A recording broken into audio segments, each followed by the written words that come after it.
warahmatullahi wabarakatuh. Kami dari kelompok 2 akan membahas materi tentang 8 standar pendidikan anak usia dini.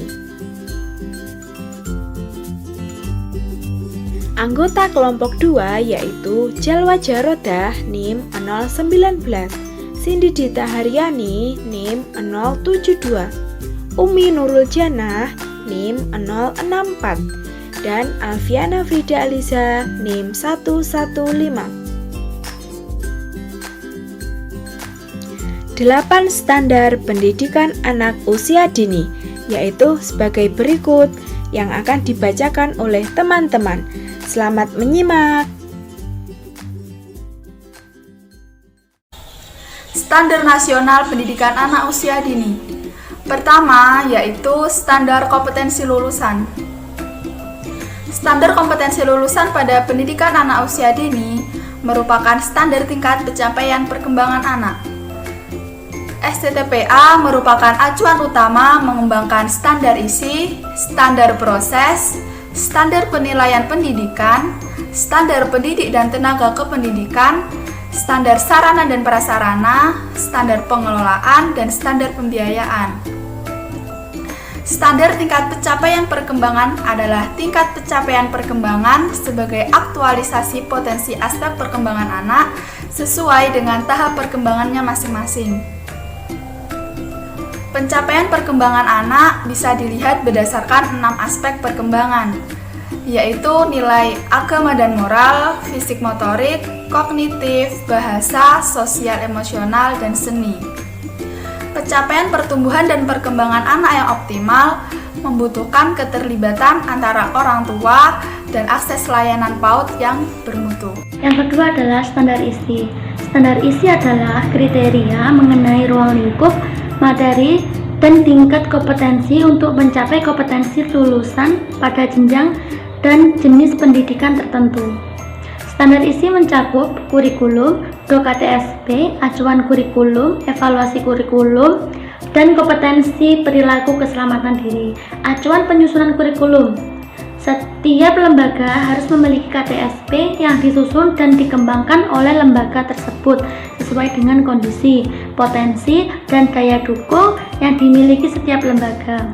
Yang kedua, penyusunan KTSP mengacu pada Permendikbud nomor 146 tahun 2014 tentang kurikulum 2013 PAUD.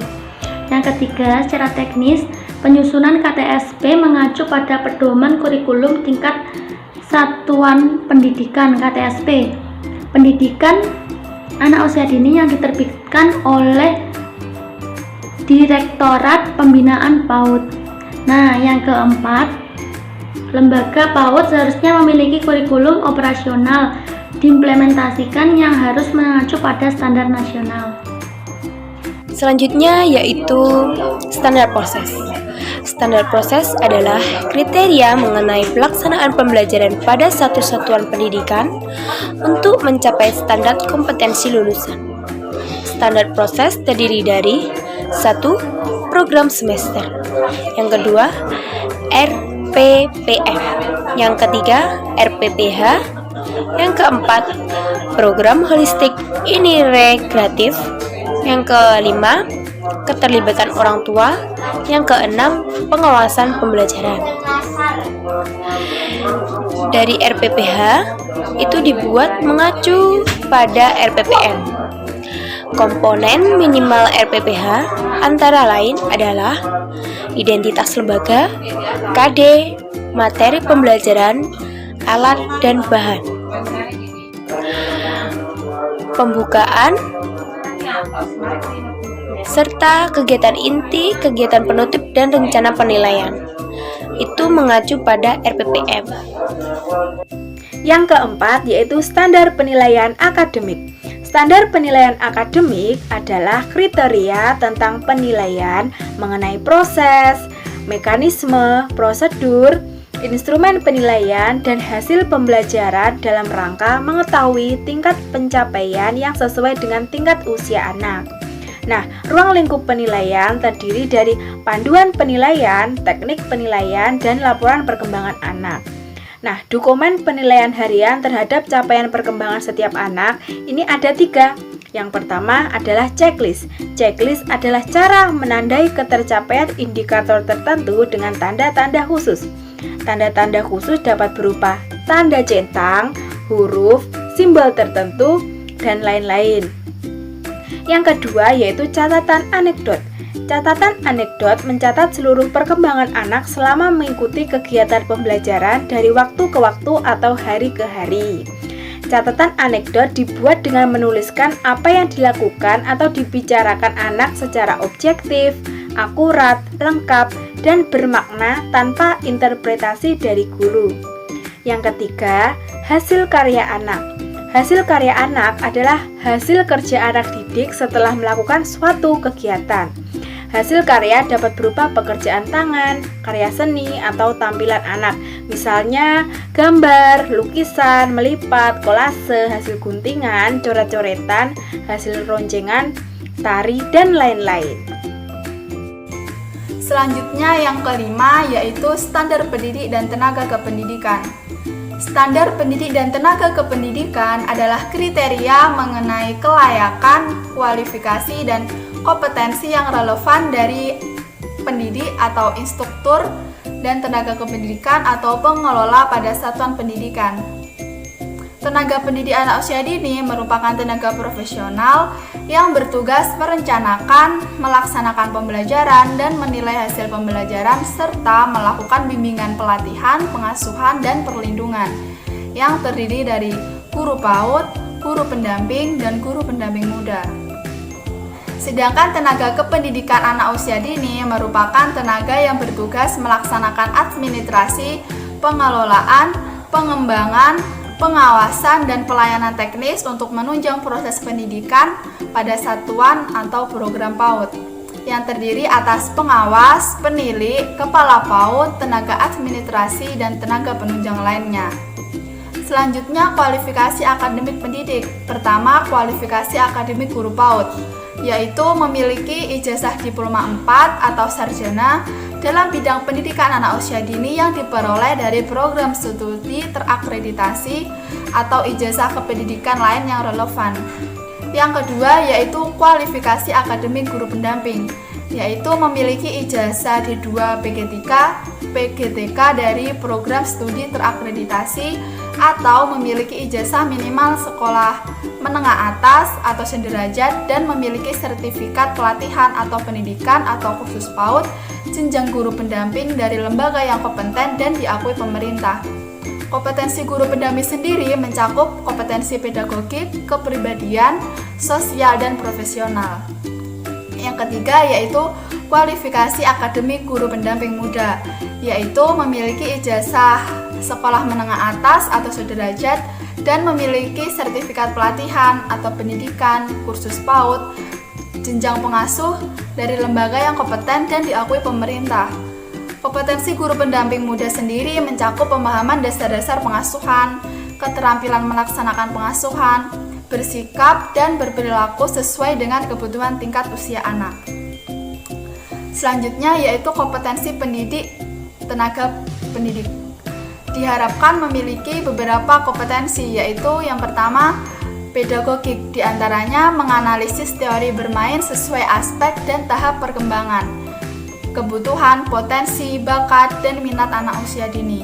Yang kedua, kepribadian, seperti menampilkan diri sebagai pribadi yang jujur, berakhlak mulia, dan teladan bagi anak usia dini dan masyarakat. Yang ketiga, yaitu profesional, diantaranya merancang berbagai kegiatan pengembangan secara kreatif sesuai dengan tahap perkembangan anak usia dini. Yang keempat, yaitu bersikap inklusif, bertindak objektif, serta tidak diskriminatif karena pertimbangan jenis kelamin, agama, ras, kondisi fisik, latar belakang keluarga, dan status sosial ekonomi.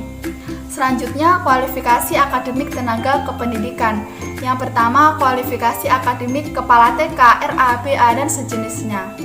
Yang pertama, memiliki kualifikasi akademik sebagaimana yang dipersyaratkan pada kualifikasi guru. Yang kedua, yaitu kualifikasi akademik kepala KB, TPA, atau SPS. Yang pertama, memiliki kualifikasi akademik sebagaimana yang dipersyaratkan pada kualifikasi guru pendamping.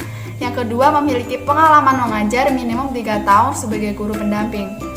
Selanjutnya, yaitu kompetensi tenaga kependidikan. Tenaga kependidikan diharapkan memiliki beberapa kompetensi, yaitu kepribadian, sosial, supervisi manajerial, penelitian dan pengembangan, supervisi akademik, dan evaluasi pendidikan.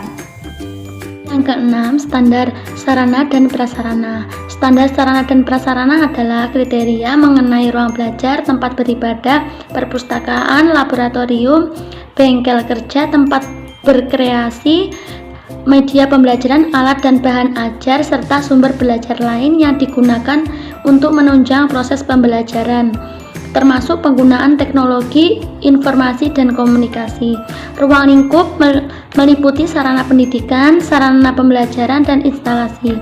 Sarana ketersediaan alat permainan edukatif atau APE, alat bermain sensomotor, alat bermain peran, alat bermain pembangunan, alat bermain seni, alat bermain keaksaraan, alat bermain luar. Sarana kebersihan meliputi jamban atau toilet. Yang kedua, fasilitas cuci tangan. Yang ketiga, tempat sampah yang tertutup dan tidak tercemar. Selanjutnya yaitu standar pengelolaan.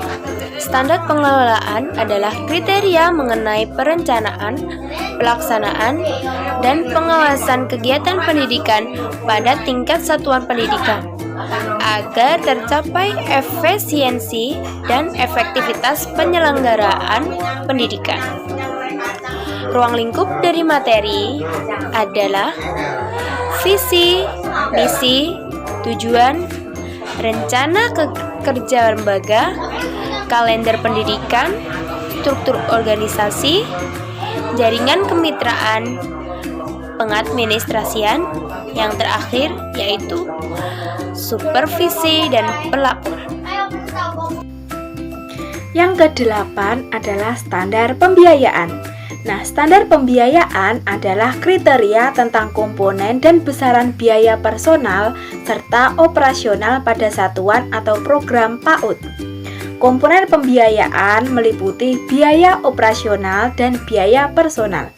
Nah, untuk biaya personal digunakan untuk gaji pendidik dan tenaga kependidikan, serta tunjangan yang melekat, penyelenggaraan program pembelajaran, pengadaan dan pemeliharaan sarana prasarana, serta pengembangan sumber daya manusia.